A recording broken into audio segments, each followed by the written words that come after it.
بسم الله الرحمن الرحیم.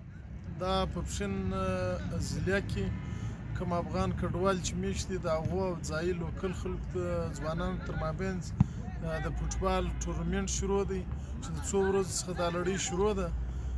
نو دا د افغان کډوالو او ځایي خلکو دپاره د مینې او خوشحالۍ او د امن او یو ښه پیغام دی.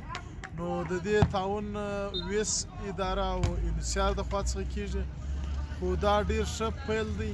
خو زموږ د یونیسیار او ویس څخه دا غوښتنه ده چې کم دغه زموږ ځوانان افغان کډوال چې د دا درو کیمپو یا دوه کیمپو څخه چې سرانان او سرخاب دی هغه راځي دلته فوټبال ټورنمنټ کې برخه اخلي.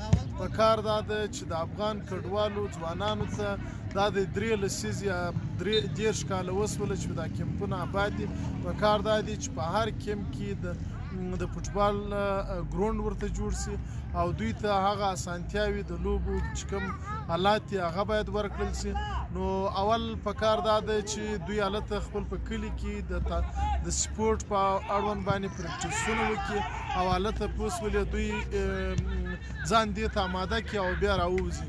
خو په کار دا ده چې ویس دا کوم ځوانان چې اوس فعلا په دغه ټورنمنټ کې برخه اخلي د هغو دپاره د ورځې معاوضه ورکړي او دوی ته چې کوم اسانتیا ده هغه اسانتیا باید ورکړل شي.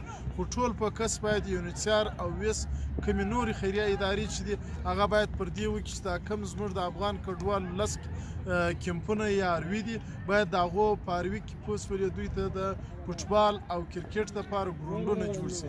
مهم چې د هغه ګراوندونه دي اوس فعلا موږ په کیمپو کې یا په ارویو کې ګراوندونه نه لرو.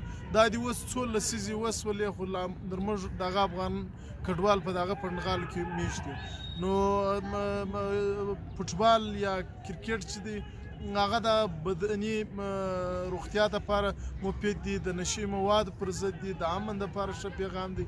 نو په کار دا ده پوسولې چې زموږ د بچیانو په پري ټیم کې د نشې څخه د راګرځېدو دپاره باید یونیسیار پر دې باندې فوکس وکړي چې افغان کډوالو ځوانانو ته په کیمپو کې ګراوندونه جوړ شي او د لوبو سامان آلات ورکړل شي. مننه.